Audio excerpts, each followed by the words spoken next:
Subscribe करिए हमारे channel target UP TET CTET को और बेल आइकन को दबाइए। हेलो दोस्तों, मैं आनंद स्वागत करता हूं आप सभी का आपके अपने चैनल और app target UP TET CTET में। दोस्तों, आपके डीएलएड थर्ड सेमेस्टर के कंप्यूटर विषय को यहां पे मैं आपको पढ़ा रहा हूं और यहां पे जो आपका नया 2024 संस्करण का नया पवन सीरीज है उसके सभी प्रश्नों को यहां पे मैं आपको करा रहा हूं। बहुविकल्पी प्रश्नों को ऑलरेडी मैंने 2 क्लास में करा दिया है और यहाँ पे हम बहुविकल्पी प्रश्नों को कर रहे थे पिछले क्लास में। एक क्लास पिछली हो गई है और ये एक क्लास और आपका पूरा जो है अति लघुत्तरी भी समाप्त हो जाएगा। इसके बाद बचेंगे लघुत्तरी प्रश्न, तो उसके बारे में आप कमेंट करके बताइए कि वो भी आपको पढ़ने हैं या नहीं पढ़ने। इसके बाद इसी तरीके से देखिए, जो आपका राजन सीरीज है उसके सभी प्रश्नों को मैंने करा दिया है और गणित के भी सभी प्रश्नों को करा दिया है। राजन सीरीज, पवन सीरीज और सिलेबस तो पढ़ाया ही गया है। इसी तरीके से सभी विषय पढ़ाए गए हैं, तो सभी विषयों को पढ़िए, तैयारी को बेहतर बनाइए और अच्छे अंक अर्जित करिए। आपको खुद से बहुत खुशी होगी कि आप सारी डिस्ट्रैक्शन छोड़ के, सारी चीजें छोड़ करके अपने एग्जाम पे बहुत अच्छे से फोकस करोगे तो आपको खुद अच्छा महसूस होगा और अच्छा नंबर आएगा तो सबको ही अच्छा लगेगा। अब हम स्टार्ट करते हैं। देखिए, प्रश्न संख्या 51 है, एमएस एक्सेल का मुख्य कार्य है। तो एमएस एक्सेल जो सॉफ्टवेयर होता है उसमें आप देखते हैं इस तरीके से कॉलम होते हैं, ठीक है, और इस तरीके से रो होते हैं, ठीक, और इसी में जो है वह डेटा लिखा जाता है, ठीक है।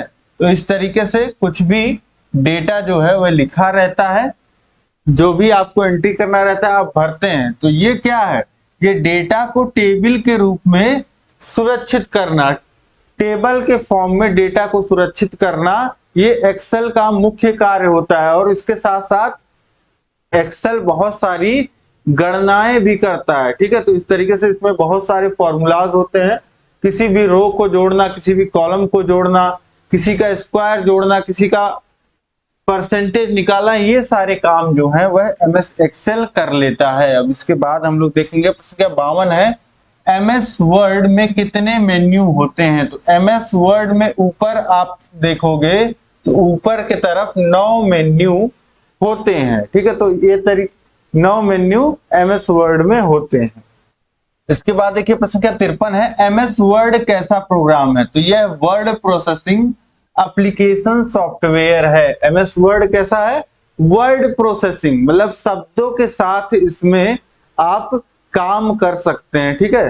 किसी भी सेंटेंस को बनाना, लिखना, ठीक, उसको आगे पीछे एडजस्ट करना, उसका फॉन्ट, उसका साइज, ये सारा जो है एमएस वर्ड में काम किया जाता है, ठीक है। तो लेटर को तैयार करना, रिपोर्ट को तैयार करना, रिज्यूम को बनाना, ये सब किसका काम है, ये सब एमएस वर्ड का काम है।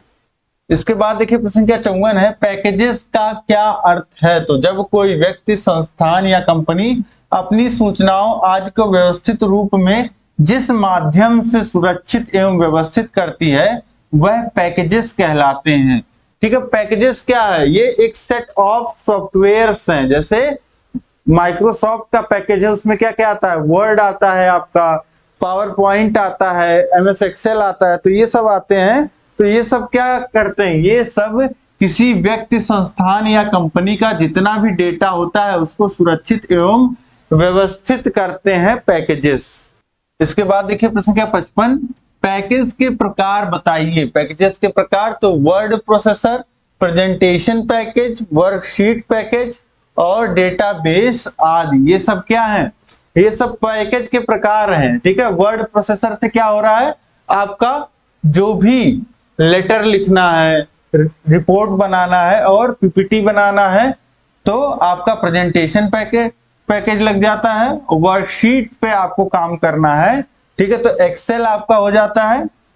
और डेटाबेस के लिए डेटाबेस वाले सॉफ्टवेयर, एमएस एक्सेस जैसे सॉफ्टवेयर हो जाते हैं, ठीक। तो इस तरीके से ये आप समझ गए। इसके बाद देखिए प्रश्न संख्या 56 है, एमएस आउटलुक क्या है। तो एमएस आउटलुक एमएस का ही एक सॉफ्टवेयर है, माइक्रोसॉफ्ट का ही। तो ये माइक्रोसॉफ्ट की तरफ से पेश किया गया एक इंफॉर्मेशन मैनेजर है। तो एमएस आउटलुक से आपने पढ़ा है कि क्या ईमेल, कैलेंडर, ये सब जो है वो मैनेज हो जाते हैं, कॉन्टेक्ट्स मैनेज हो जाते हैं। तो ये आपका MS आउटलुक का काम है। इसके बाद देखिए प्रश्न क्या 57 है, वीडियो कॉन्फ्रेंसिंग की एक सीमा या दोष बताइए। वीडियो कॉन्फ्रेंसिंग की एक सीमा या दोष आपको बताना है। तो इस व्यवस्था की प्रत्येक विद्यालय में उपलब्ध होने की समस्या बनी रहती है। ठीक है, तो ये तो इसकी सीमा हो गई। ठीक है, इसका दोष हो गया कि वीडियो कॉन्फ्रेंसिंग आप हर जगह उपलब्ध नहीं करा सकते। क्यों? क्योंकि इसमें बजट लगता है, पैसे लगते हैं, जो हर जगह पॉसिबल नहीं है तुरंत करा पाना।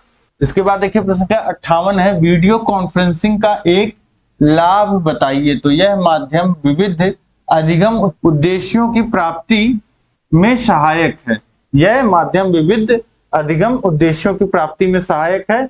मतलब वीडियो कॉन्फ्रेंसिंग के द्वारा आप क्या करते हैं, बहुत सारे अधिगम उद्देश्य, जो भी आपको चीजें सीखना है वह सीख सकते हैं। और इसमें और लाभ आप क्या लिख सकते हैं कि बिना एक स्थान पे उपस्थित हुए बच्चे पढ़ाई कर सकते हैं, ये भी लिख सकते हैं, अधिगम किया जा सकता है। इसके बाद देखिए प्रश्न क्या 59 है, सॉफ्टवेयर क्या है। तो सॉफ्टवेयर देखिए निर्देशों का समूह होता है। ठीक है, कि अगर ये होता है तो कंप्यूटर कैसे काम करेगा, ये इनपुट आता है तो कैसा काम करेगा। ठीक है, कंप्यूटर खुद से कुछ नहीं करता, उसमें पहले से प्रोग्राम पड़ा होता है, सॉफ्टवेयर पड़ा होता है, इसलिए उसको पता है, कंप्यूटर को पहले से बताया गया है कि ये इनपुट आएगा, तुम्हें ये करना है। ठीक है, ये उसको मशीन को ऐसा प्रोग्राम किया गया है। ठीक है, तो जैसे आपके घर वालों ने आपको शुरू से सिखाया कि आपके घर पे कोई आएगा तो चाय पानी के लिए पूछना है, तो वैसे ही आपकी अपब्रिंगिंग ऐसी हुई है, आपके घर वालों ने आपको प्रोग्राम ऐसा किया है कि हाँ सबका सम्मान करना है, कोई घर पे आए तो उसको चाय पानी के लिए पूछना है। तो इस तरीके से ये आपका सॉफ्टवेयर क्या है, यह एक निश्चित कार्य को संपन्न करने के लिए निर्देशों का समूह प्रोग्राम या सॉफ्टवेयर कहलाता है। ठीक है, तो एक निश्चित कार्य को संपन्न करने के लिए निर्देशों का समूह प्रोग्राम या सॉफ्टवेयर कहलाता है। ठीक है, तो निर्देशों का समूह सेट ऑफ इंस्ट्रक्शंस होता है आपका सॉफ्टवेयर। इसके बाद देखिए प्रश्न क्या 60 है, सॉफ्टवेयर के प्रमुख कितने प्रकार होते हैं। तो पहले ही मैंने आपको बताया सॉफ्टवेयर के दो प्रकार होते हैं, सिस्टम सॉफ्टवेयर और एप्लीकेशन सॉफ्टवेयर। ठीक है, अब सिस्टम सॉफ्टवेयर में क्या होता है, आपका ऑपरेटिंग सिस्टम आता है, यूटिलिटीज आता है, और एप्लीकेशन सॉफ्टवेयर में आपके बहुत सारी चीजें, जैसे आपका अलग से आप कुछ प्लेयर डाउनलोड कर रहे हो, कुछ एडिटिंग सॉफ्टवेयर डाउनलोड कर रहे हो, तो ये सब क्या हो जाएंगे, ये सब आपके एप्लीकेशन सॉफ्टवेयर में आ जाएंगे। इसके बाद हम लोग देखेंगे प्रश्न संख्या 61 है, प्रिंटर क्या है। तो प्रिंटर एक प्रकार की इलेक्ट्रोमैकेनिकल युक्ति है जो बाइनरी कोड में आंकड़े प्राप्त करती है तथा इसको कागज पर छापती है। ठीक है, तो प्रिंटर एक प्रकार की इलेक्ट्रोमैकेनिकल युक्ति है जो बाइनरी कोड में आंकड़े प्राप्त करती है तथा इसको कागज पर छापती है। प्रिंटर का काम क्या होता है, प्रिंटर का काम होता है कोई भी जो कंप्यूटर का आउटपुट है, ठीक है, उसको हार्ड कॉपी के रूप में प्रिंट करना, कागज पे छापना, ये प्रिंटर का काम होता है। इसके बाद देखिए प्रश्न क्या 62 है, प्रिंटर कितने प्रकार के होते हैं। तो प्रिंटर दो प्रकार के होते हैं, पहला इंपैक्ट प्रिंटर, दूसरा नॉन इंपैक्ट प्रिंटर। ये दो आप याद रखिएगा प्रिंटर के प्रकार। इसके बाद हम लोग देखते हैं प्रश्न क्या 63 है, रोम का पूरा नाम बताइए। तो रोम होता है रीड ओनली मेमोरी, ये आपका मेमोरी का एक प्रकार होता है, रीड ओनली मेमोरी। ठीक, और दूसरा जो होता है रैम होता है रैंडम एक्सेस मेमोरी। देखिए रैम भी आ गया प्रश्न संख्या 64 में, रैम का पूरा नाम बताइए। तो ये होता है रैंडम एक्सेस मेमोरी। इसके बाद देखिए प्रश्न संख्या 65 है, कंप्यूटर नेटवर्क क्या है। कंप्यूटर नेटवर्क क्या होता है, जब एक कंप्यूटर दूसरे कंप्यूटर से जुड़ के कई सारे कंप्यूटर आपस में जुड़े होते हैं, तो इसको क्या कहते हैं, कंप्यूटर का नेटवर्क कहते हैं। तो दो या दो से अधिक कंप्यूटरों को अन्य उपकरणों के साथ आपस में जोड़ना नेटवर्क कहलाता है। अब अन्य उपकरणों का देखिए उपयोग करना ही पड़ेगा। अगर आपको कंप्यूटरों को आपस में जोड़ना है तो केबल का सहारा लेना पड़ेगा आपको। वहां पे कई सारी डिवाइसेस का प्रयोग होता है। तो इस तरीके से कंप्यूटर नेटवर्क बनाने के लिए तो दो या दो से अधिक कंप्यूटरों को अन्य उपकरणों के साथ जोड़ना कंप्यूटर नेटवर्क कहलाता है। इसके बाद हम लोग देखते हैं प्रश्न संख्या 66 है, कंप्यूटर नेटवर्क के कितने प्रकार का होता है। कंप्यूटर नेटवर्क कितने प्रकार का होता है, तो पहले ही मैंने आपको बताया 3 प्रकार, लैन, मैन और वैन।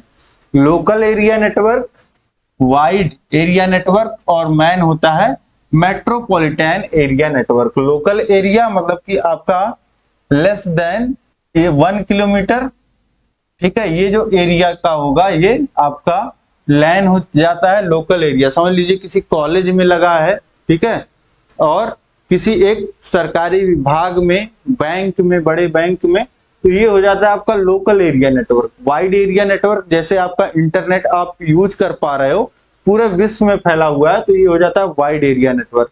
और मेट्रोपॉलिटन एरिया नेटवर्क जैसे किसी शहर का एक नेटवर्क हो अपना खुद का, उसे आप क्या कह देंगे, मेट्रोपॉलिटन एरिया नेटवर्क। मेट्रो शहरों को कहा जाता है, जो बड़े शहर होते हैं तो उसी से जोड़ लीजिए मेट्रोपॉलिटन एरिया नेटवर्क। इसके बाद देखेंगे प्रश्न संख्या 67 है, संचार किसे कहते हैं। संचार से तात्पर्य अपने विचारों को विभिन्न माध्यमों जैसे पत्र, टेलीफोन आदि के द्वारा दूसरों तक पहुंचाना ही संचार, कम्युनिकेशन कहलाता है। मैं आपको पढ़ा रहा हूं तो ये भी एक तरीके का संचार है, ठीक है, मैं अपनी बातों को आप तक पहुंचा रहा हूं, ठीक। लेकिन जो मुख्य माध्यम रहे हैं इससे पहले वो थे पत्र और टेलीफोन। अब इस पत्र की जगह किसने ले लिया है, ईमेल और चैटिंग ने ले लिया है, ठीक है। ईमेल हो जाता है या आप डायरेक्ट चैट कर लेते हैं। और टेलीफोन की जो जगह है वो मोबाइल ने ले रखी है, और मोबाइल से आप क्या कर लेते हैं, कॉल कर लेते हैं। और आजकल इंटरनेट की मदद से ही आप कॉल कर लेते हैं, व्हाट्सएप कॉल कर लेते हैं। तो इस तरीके की सुविधाएं आ गई हैं। अब इसके बाद हम लोग देखते हैं प्रश्न संख्या 68 है, प्रोटोकॉल क्या होता है। तो प्रोटोकॉल, प्रोटोकॉल शब्द को समझिए, याद करने की अभी जरूरत नहीं है, मैं ऐसे आपको बता देता हूं। जैसे आपके शहर में मुख्यमंत्री आ रहे हैं तो उनका एक प्रोटोकॉल होता है, मुख्यमंत्री का, प्रधानमंत्री का एक प्रोटोकॉल होता है। क्या प्रोटोकॉल होता है, उनके सुरक्षा का एक प्रोटोकॉल होता है, क्योंकि ये एक नेता है, एक जो सदन है उसका ये नेता है, और इनकी सुरक्षा जो है वह बहुत जरूरी होती है, क्योंकि ये एक बहुत बड़ी प्रक्रिया के बाद, एक बहुत बड़े चुनाव के बाद चुने जाते हैं और ये रिप्रेजेंटेटिव होते हैं, ठीक। तो इनकी सुरक्षा बहुत महत्वपूर्ण होती है, तो इनके लिए सुरक्षा का एक प्रोटोकॉल होता है। कहीं पे भी प्रधानमंत्री जाता है तो उसका एक प्रोटोकॉल है, कुछ नियम है कि प्रधानमंत्री के इतने दायरे में कोई नहीं रहेगा, फिर उसके बाद एसपीजी रहेंगे, उसके बाद आपके लोकल पुलिस रहेंगे। इस तरीके से ये डिजाइन किया जाता है, ये नियम जो है लिखे हुए हैं, ठीक है। और इनके वाहनों से भी संबंधित कुछ नियम है, तो ये नियम जो है इन्हीं को प्रोटोकॉल कहा जाता है, ठीक। तो इस तरीके से जब संचार होता है, जब कम्युनिकेशन होता है, ठीक है, तो भी प्रोटोकॉल लगता है, तब भी नियम लगते हैं। तो प्रोटोकॉल नियम एवं निर्देशों का समूह होता है जो कंप्यूटर पर किसी भी कार्य करने के लिए आवश्यक है, ठीक है। तो कंप्यूटर पे अगर आप कोई कार्य कर रहे हैं तो कुछ नियमों का, आप कोई एक फाइल दूसरे जगह भेज रहे हैं तो उसको कुछ नियमों के तहत जो है उसको भेजा जाता है, ठीक है। वो आपको नियम नहीं पता चलते हैं, लेकिन जो आप बोलते हैं करने को कंप्यूटर से वो तो फटाक से हो जाता है, लेकिन कंप्यूटर कुछ नियम के तहत काम करता है, उन्हीं को हम कहते हैं प्रोटोकॉल, ठीक है। जैसे आपने सुना होगा FTP, ये क्या होता है, ये होता है फाइल ट्रांसफर प्रोटोकॉल, ठीक है। तो एक फाइल को अगर आप भेज रहे हैं कहीं तो उसके लिए लगता है फाइल ट्रांसफर प्रोटोकॉल। इसके बाद देखिए प्रश्न क्या 69 है, फुल डुप्लेक्स मोड क्या है। तो फुल डुप्लेक्स से तात्पर्य सूचना के साथ एक ही समय पर प्राप्तकर्ता व प्रदानकर्ता के वार्तालाप या सूचना के आदान प्रदान से है। आप समझिए कि एक होता है आपका प्रदानकर्ता और एक होता है जो प्राप्तकर्ता होता है, ठीक।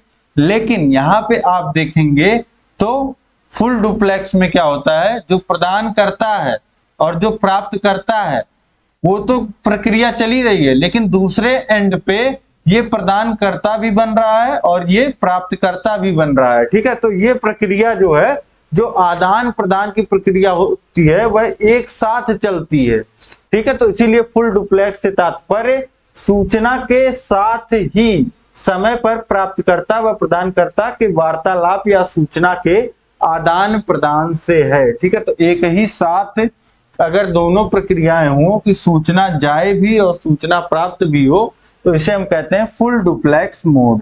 इसके बाद देखिए प्रश्न क्या 70 है, सर्च इंजन क्या है। तो सर्च इंजन एक सॉफ्टवेयर है जो यूजर द्वारा दी गई निर्देशों के आधार पर इंटरनेट पर खोज कर डेटा प्रदान करता है। तो सर्च इंजन जैसे कि आपका गूगल है, बिंग है, याहू है, ये सब क्या है, ये सब सर्च इंजन है। इंटरनेट पर उपलब्ध जानकारी में से आपके द्वारा जो जानकारी खोजी जा रही है उससे जुड़ी जानकारी प्रदान करना, ये किसका कार्य होता है, ये सर्च इंजन का कार्य होता है। जितना अच्छा सर्च इंजन होगा उतनी अच्छी जो आप सर्च खोज करोगे जिस भी विषय के बारे में, उससे जुड़ी जानकारी आपको उतनी अच्छी मिल पाएगी, ठीक। तो सर्च इंजन समझ गए आप।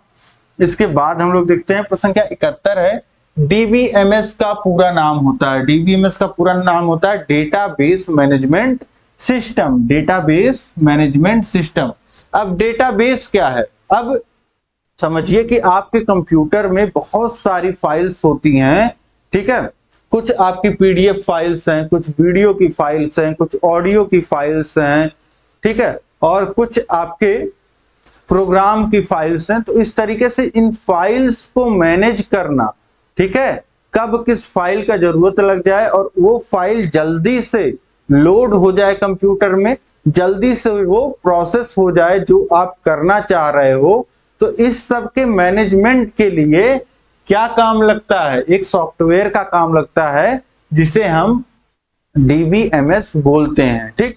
अब आपका विद्यालय है, विद्यालय को चलाने के लिए एक मैनेजमेंट लगती है, ठीक है, एक मैनेजमेंट लगती है जो देखती है कि प्रतिदिन कितने बच्चे विद्यालय आ रहे हैं, कितने टीचर विद्यालय आ रहे हैं, कितने बच्चों का फीस जमा है, कितने बच्चे किस साधन से घर पे जा रहे हैं, कब कौन सा टीचर किस क्लास में पढ़ाएगा, कब किसको छुट्टी देनी है, किसको छुट्टी नहीं देनी है।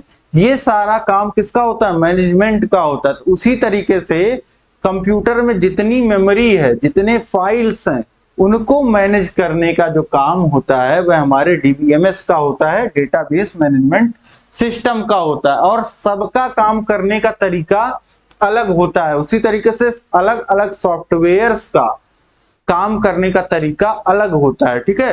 एक ही काम को दो इंसान अलग अलग तरीके से करते हैं। तो यहाँ पे जितना अच्छा सॉफ्टवेयर रहेगा, जितना स्किल्ड आदमी रहेगा, उतना अच्छा काम करेगा, ठीक है। तो इस तरीके से डीबीएमएस आप समझ गए। अब इसके बाद हम लोग देखते हैं प्रश्न संख्या 72 है, कंप्यूटर का आविष्कार किसने किया। तो कंप्यूटर का आविष्कारक मैकेनिकल इंजन, ठीक है, के बाद आप देखेंगे एनालिटिकल इंजन, ये सब किसकी देन है, ये चार्ल्स बेबेज की देन है। और इसी जो आपका मैकेनिकल इंजन जो है, इसी को आधार माना जाता है कंप्यूटर का, ठीक है। और जो बनाया गया था चार्ल्स बेबेज द्वारा, तो इसीलिए इनको कंप्यूटर का जनक कहा जाता है, फादर ऑफ कंप्यूटर बोला जाता है। इसके बाद देखिए प्रश्न संख्या 73 है, कंप्यूटर की शिक्षा का क्या अर्थ है। तो आधुनिक जीवन में कंप्यूटर का विशेष महत्व है। जीवन के लगभग सभी क्षेत्रों में कंप्यूटर का उपयोग होता ही है। आज के आधुनिक जीवन में मनुष्य जन जन के संपर्क में कंप्यूटर की वजह से है। विद्यार्थी पूर्ण मनोयोग से शिक्षा प्राप्त करते हैं। आज गणना का कार्य सिर्फ कंप्यूटर की सहायता से ही संभव है, ठीक। तो अब यहाँ पे समझिए कि कंप्यूटर जो है, कंप्यूटर का उपयोग जो है वह हर एक क्षेत्र में है, चाहे वह शिक्षा का क्षेत्र हो, चाहे वह हेल्थ केयर का, ठीक है, स्वास्थ्य का क्षेत्र हो, वह अंतरिक्ष का क्षेत्र हो, वह रिसर्च का क्षेत्र हो, ठीक है। तो विज्ञान का कोई भी क्षेत्र आप देख लीजिए तो उसमें कंप्यूटर का, यहाँ तक करके कि आपके खेती किसानी में भी कंप्यूटर का प्रयोग होता है। और जो बड़ी बड़ी गणनाएं होती हैं वह कंप्यूटर के ही माध्यम से होती हैं। तो कंप्यूटर शिक्षा, आप समझ ही पा रहे हैं कि कंप्यूटर की शिक्षा का कितना अधिक महत्व है आज के जीवन में। इसके बाद देखिए प्रश्न संख्या 74 है, सूचना के कोई 2 गुणों को बताइए।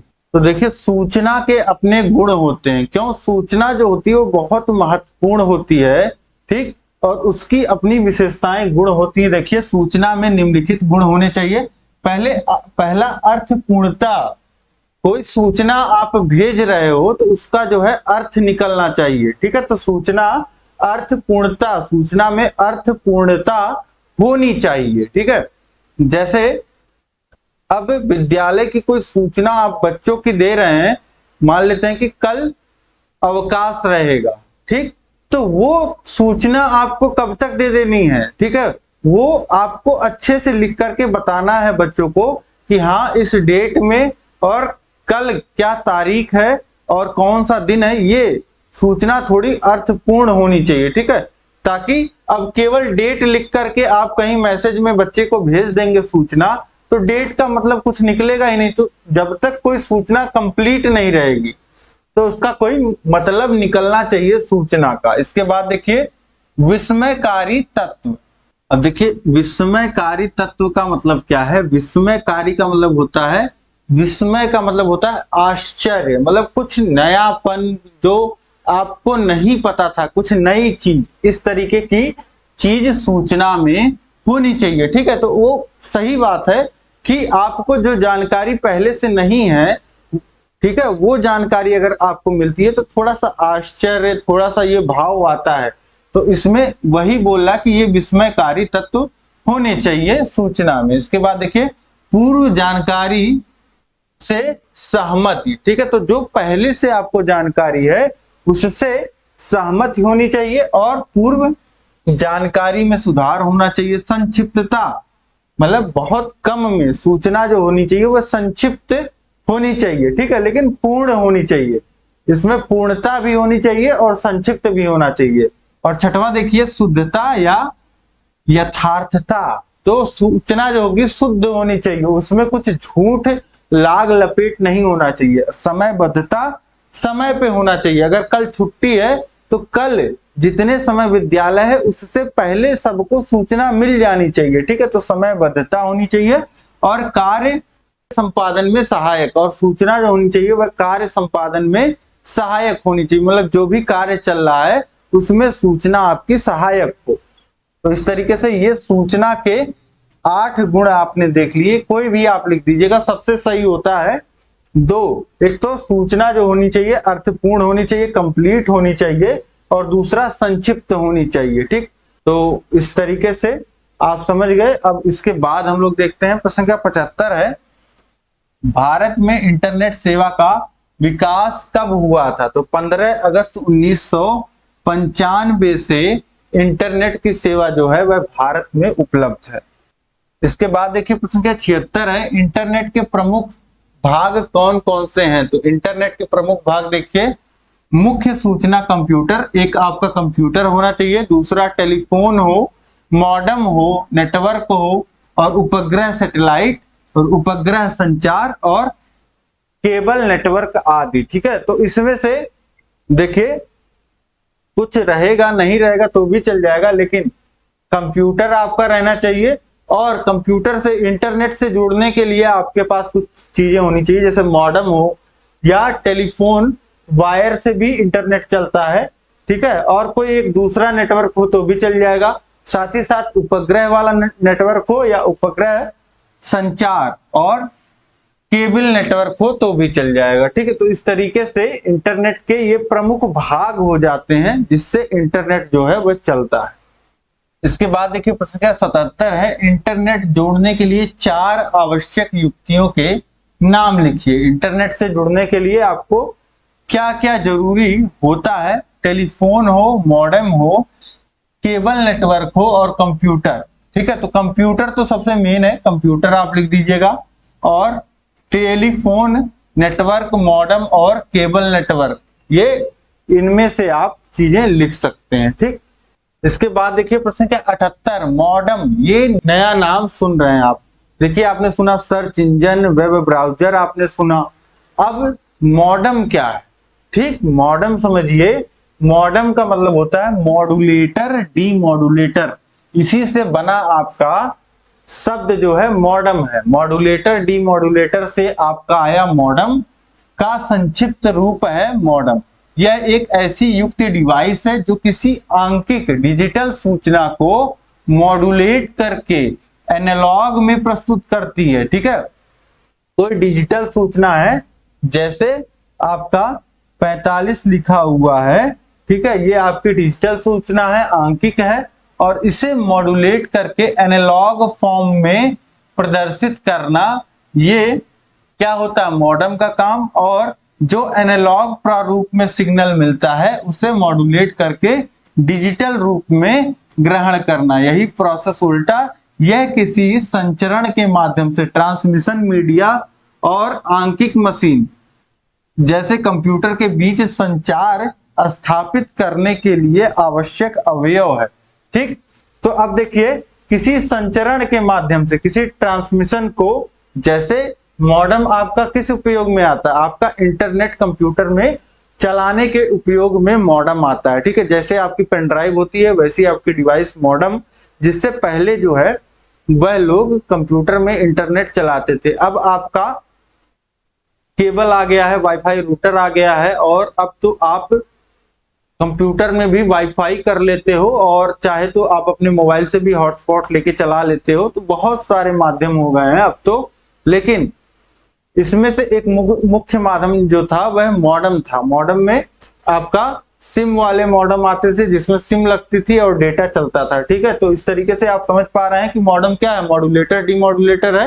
ये जो आपका डिजिटल आंकिक डेटा होता है उसको एनालॉग फॉर्म में, और जो एनालॉग फॉर्म में उसको मिलता है उसको डिजिटल फॉर्म में कन्वर्ट करने का काम करता है। और ये संचार जो माध्यम होता है, ठीक है, जो संचार के माध्यम होते हैं, जो ट्रांसमिशन मीडिया होती है, और जो आंकिक मशीन कंप्यूटर के बीच संचार स्थापित, कम्युनिकेशन बनाने का काम यह डिवाइस मॉडेम करता है। इसके बाद देखिए प्रश्न क्या 79 है, गेटवे से क्या तात्पर्य है? तो एक संचार नेटवर्क में गेटवे पर नेटवर्क नोड दूसरे नेटवर्क अलग प्रोटोकॉल का उपयोग करता है के साथ इंटरफेसिंग के लिए सुसज्जित है। तो गेटवे जो होता है आपका, यह नेटवर्क नोड होता है, और ये दो अलग अलग जो आपके नेटवर्क हैं जिनका अलग अलग प्रोटोकॉल है उनको जोड़ने का काम करता है। ठीक, तो ये समझ गए आप गेटवे। इसके बाद हम लोग देख लेते हैं प्रश्न क्या 80 है, WLL का पूरा नाम लिखिए। तो WLL का पूरा नाम होता है wireless access local loop, wireless access local loop, WLL। इसके बाद देखिए प्रश्न क्या 81 है, सूचना एवं संचार प्रौद्योगिकी के कौन कौन से साधन हैं? तो सूचना एवं संचार प्रौद्योगिकी ICT के कौन कौन से साधन हैं यह आपको बताने हैं। तो उपग्रह हो गया, कंप्यूटर हो गया, वीडियो डिस्क हो गया, दूरदर्शन हो गया, रेडियो हो गया, टेलीकॉन्फ्रेंसिंग हो गया, टेलीटेक्सर, मोबाइल, टेलीफोन, ईमेल, ये सभी क्या है? ये सभी ICT के साधन हैं आपके। ठीक है, इन सभी के माध्यम से जो है वह सूचना एक स्थान से दूसरे स्थान तक पहुंचाई जाती है, या फिर ये कहीं ना कहीं माध्यम बनते हैं सूचना को एक स्थान से दूसरे स्थान तक पहुंचाने के लिए। ठीक, तो इस तरीके से ये सभी जो हैं साधन हैं ICT के। इसके बाद देखिए प्रश्न क्या 82 है, प्रौद्योगिकी से आप क्या समझते हैं? तो प्रौद्योगिकी या तकनीकी, टेक्नोलॉजी जिसे इंग्लिश में बोलते हैं, दैनिक जीवन में वैज्ञानिक ज्ञान को प्रयोग करने की विधियां हैं। ठीक, मैकग्रेथ के अनुसार शिक्षण तथा अनुदेशन में अवयवों, प्रविधियों, विद्युत प्रविधियों, माध्यमों तथा मशीनों का प्रयोग करना जिससे पुस्तकालय, प्रयोगशाला तथा पाठ्य पुस्तक अत्यधिक प्रभावशाली हो सके, ये किसका काम है? ये प्रौद्योगिकी का काम है। ठीक है, तो प्रौद्योगिकी या तकनीक का अर्थ दैनिक जीवन में वैज्ञानिक ज्ञान को प्रयोग करने की विधियां हैं। और मैकग्रेथ के अनुसार शिक्षण तथा अनुदेशन में अवयवों, प्रविधियों, विद्युत प्रविधियों, माध्यमों तथा मशीनों का प्रयोग करना जिससे पुस्तकालय, प्रयोगशाला तथा पाठ्य पुस्तक अधिक प्रभावशाली हो सके, ये सब क्या है? तकनीकी है। ठीक है, आपकी प्रौद्योगिकी है। प्रौद्योगिकी क्या है कि किस तरीके से किसी कार्य को वैज्ञानिक ढंग से आसानी से किया जाए, यही आपकी प्रौद्योगिकी तकनीकी कहलाती है। इसके बाद देखिए क्वेश्चन नंबर 83 है, सर्च इंजन क्या है? सर्च इंजन ऐसे कंप्यूटर प्रोग्राम सर्च इंजन कहलाते हैं जो किसी कंप्यूटर के सिस्टम पर भंडारित सूचना में से वांछित सूचना को ढूंढ निकालते हैं। ये इंजन प्राप्त परिणामों को प्रायः एक सूची के रूप में प्रस्तुत करते हैं जिससे वांछित सूचना की प्रकृति और उसकी स्थिति का पता चलता है। प्रमुख search engine Google, Yahoo, Bing आदि हैं। ठीक, अब ये समझिए कि सर्च इंजन क्या है। देखिए सर्च इंजन, आजकल आपको कुछ भी जानकारी हासिल करना होता है, जैसे डीएलएड आपका ट्रेनिंग प्रोग्राम है, मान लेते हैं डीएलएड के बारे में सर्च करना है तो डीएलएड आप गूगल पे लिख दोगे। ठीक है, गूगल क्या है? गूगल एक सर्च इंजन है। इसी तरीके से आप याहू पे भी लिख सकते हैं, बिंग पे भी ढूंढ सकते हैं डीएलएड को। अब गूगल क्या करेगा, यानी कि सर्च इंजन क्या करेगा? डीएलएड की जितनी भी जानकारी है इंटरनेट पे, अलग अलग वेबसाइट्स पे, जहां भी उसको डीएलएड से जुड़ी जानकारी मिलेगी वह उसको दिखा देगा। ठीक है, चाहे वो यूट्यूब पे हमारी क्लासेस मिल जाए वो दिखा देगा। ठीक, और अलग अलग वेबसाइट्स पे, ठीक है, मान लेते हैं पीएनपी की वेबसाइट दिखा देगा। तो इस तरीके से आपको डीएलएड से जुड़े इमेजेस भी दिखा देगा।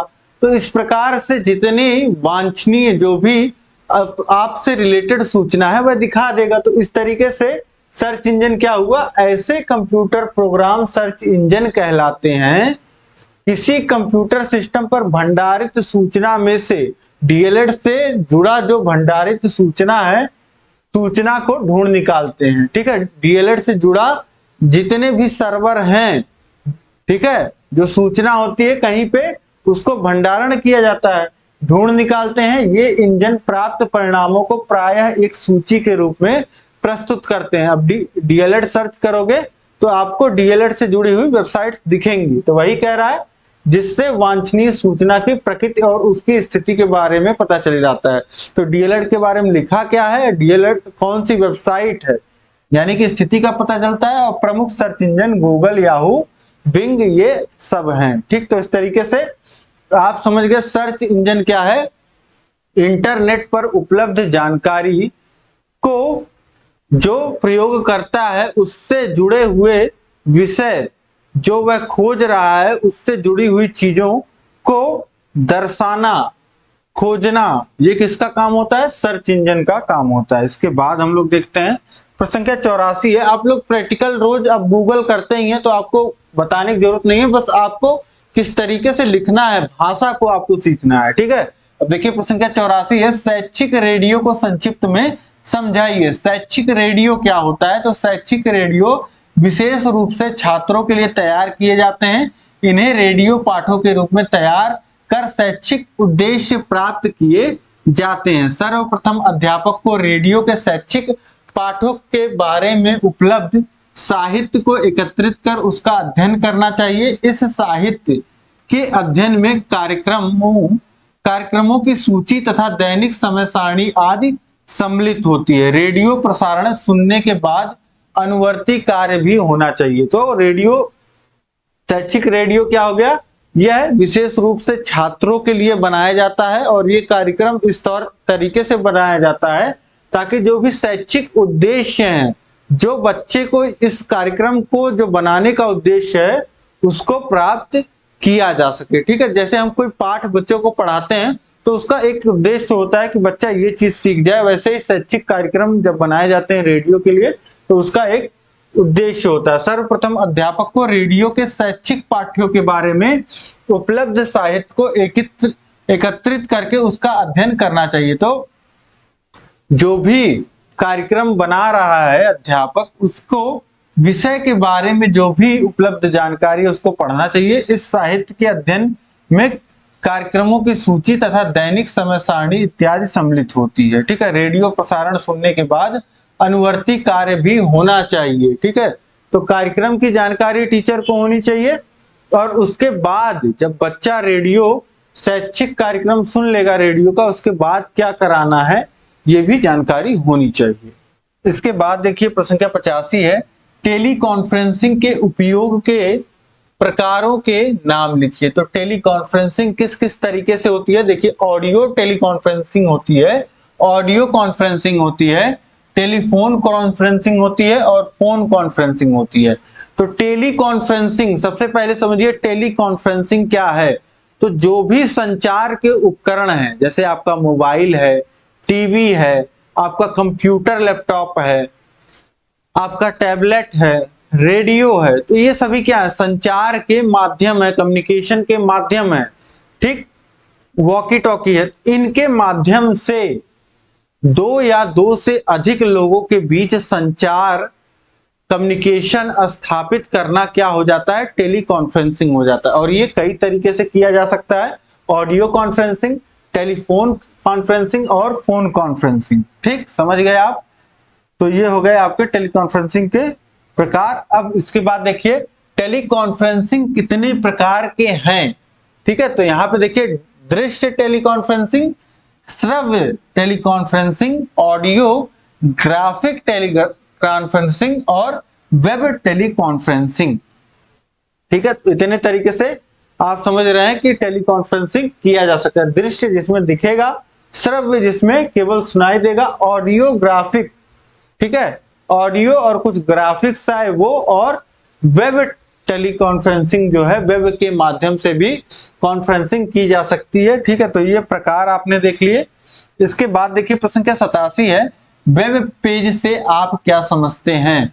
तो जाल पृष्ठ या वेब पेज, जिसे इंग्लिश में वेब पेज बोलते हैं और सीधे उसको हिंदी में भी वेब पेज ही लिख देते हैं। ठीक है, जाल पृष्ठ शब्द कठिन हो जाता है तो हिंदी रूपांतरण इसका करने का कोई जरूरत नहीं है, ऐसे ही समझिए। वेब पेज एक तरह का पत्रा या दस्तावेज होता है जिसे इंटरनेट के जरिए हम आसानी से देख सकते हैं। इस तरह के वेब पत्रों में वेब कड़ियां का उपयोग किया जाता है, जिससे उसी वेबसाइट के अन्य पत्रों या किसी दूसरी वेबसाइट पे भी जाया जा सकता है।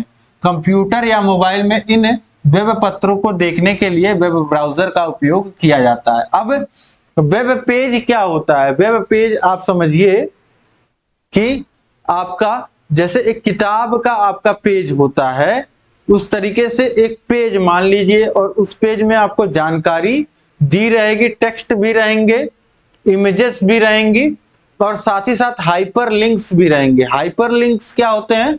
जब जैसे एक पेज आपके सामने खुला हुआ है, सेम ऐसे दूसरे पेज तक आपको पहुंचाने के लिए आप देखते हैं जब कंप्यूटर इस्तेमाल करते हैं तो जहां टेक्स्ट लिखा है वहां पे माउस ले जाएंगे तो कोई फर्क नहीं पड़ेगा, कर्सर ऐसे ही घूमता रहेगा। लेकिन जहां पे इस तरीके से आपका ये अगर मान लेते हैं ब्लू में लिखा होता पेज, तो यहां पे ले जाते तो कर्सर जो है वो अपने फॉर्म में इस तरीके से आ जाता है। ठीक है, इस तरीके से कर्सर आ जाता है, क्लिकेबल हो जाता है। ठीक है, कि वहां पे आप क्लिक कर सकते हैं, इस तरीके से बन के आने लगता है। ठीक, ये कर्सर इस तरीके का हो जाता है, पंजे की तरीके से। ठीक, तो इस तरीके से आप समझ पा रहे होंगे कि वो क्लिकेबल होता है। हाइपरलिंक जो होता है वह दूसरे पेज तक जाने का आपका एड्रेस होता है। अब तो वेब पेज आपका क्या हो गया? वेब पेज एक तरीके का आपका दस्तावेज हो गया। ठीक है, दस्तावेज हिंदी शब्द आप प्रयोग कर रहे हैं, लेकिन इसको और अच्छे से आप लिख सकते हैं कि वेबसाइट एक तरीके से एक पेज की तरह ही होता है जिसमें टेक्स्ट भी होता है आपका और फोटो और हाइपरलिंक्स भी होते हैं। ठीक, और ये जो कड़ियों का बात कर रहा है, यही कड़ियों को क्या कहते हैं, कंप्यूटर के टर्म में हाइपरलिंक्स बोलते हैं। ठीक, और इसको आप कहीं से भी कंप्यूटर या मोबाइल से देख सकते हैं और देखने के लिए जिस सॉफ्टवेयर का उपयोग होता है उसे वेब ब्राउजर बोलते हैं। इसके बाद देखिए प्रश्न क्या 88 है, सर्च इंजन का क्या आशय है। तो यह एक ऐसा प्रोग्राम है जो इंटरनेट पर उपलब्ध सूचना को खोजकर हमारी स्क्रीन पे दिखाता है। सर्च इंजन हमने पहले भी देखा, गूगल, याहू, बिंग। ठीक, तो सर्च इंजन के बारे में पहले डिस्कस कर चुके हैं। और इससे रिलेटेड एक चीज और आपके एग्जाम में पूछ सकता है, होम पेज। तो किसी भी वेबसाइट का पहला जो पेज होता है वह क्या होता है, होम पेज होता है, जिसपे उसका पूरा लेआउट होता है, पूरी जानकारी दी होती है। इसके बाद देखिए प्रश्न क्या 89, वेब पेज से क्या आशय है। तो यह एक तरीके का दस्तावेज होता है जो स्क्रीन पे दिखाता है। वेब पेज के बारे में भी हमने देख लिया। इसके बाद देखते हैं क्वेश्चन नंबर 90 है, सीडी रोम क्या है। तो सीडी रोम जो होता है, एक सीडी डिस्क पर न केवल डेटा की बड़ी मात्रा को स्टोर किया जा सकता है वरन इसे आसानी से एक स्थान से किसी अन्य स्थान पर ले भी जाया जा सकता है और कम लागत पे इसे बहुत अधिक संख्या में प्रोड्यूस किया जा सकता है। तो सीडी रोम का मतलब होता है compact disc read only memory. ठीक, तो ये एक तरीके की डिस्क होती है गोल, जिसपे जो है डेटा राइट किया जा सकता है और आसानी से इस तरीके के डिस्क बहुत सारे बनाए जा सकते हैं और इसमें बहुत सारा डेटा स्टोर किया जा सकता है और इसको एक जगह से दूसरे जगह पे आसानी से ले भी जाया जा सकता है, जिससे जो है डेटा को स्टोर करना, एक जगह से दूसरी जगह ले जाना आसानी होता है। तो यही होता है सीडी रोम। इसके बाद देखिए प्रश्न क्या 91 है, स्लाइड के द्वारा प्रस्तुति का क्या महत्व है। स्लाइड के द्वारा प्रस्तुति का क्या महत्व, तो ये मैं आपको क्वेश्चन स्लाइड से ही पढ़ा रहा हूं। ये एक प्रश्न एक स्लाइड में आप देख रहे हैं। अब इसी प्रश्न से जुड़ा अगर मुझे कुछ दर्शाना भी हो, कोई फोटो लगानी हो तो यहाँ पे फोटो लग जाएगी। ठीक है, कोई वीडियो हल्का सा प्ले करना है जिप फाइल की तरह तो भी लग सकता है। ठीक, तो ये सब क्या होता है, ये सब एक स्लाइड कहलाता है। जैसे आप चार्ट नहीं बनाते हो, चार्ट में आप लिखते भी हो, फोटो भी बनाते हो, तो वो आपका क्या है, उसी तरीके से ये आपका एक स्लाइड है। ठीक, आज के शिक्षा जगत में स्लाइड के माध्यम से शिक्षा प्रदान की जा रही है। स्लाइड के माध्यम से किसी वस्तु विशेष को उसके वास्तविक आकार से कई गुना अधिक बड़े रूप में दिखाया जा सकता है।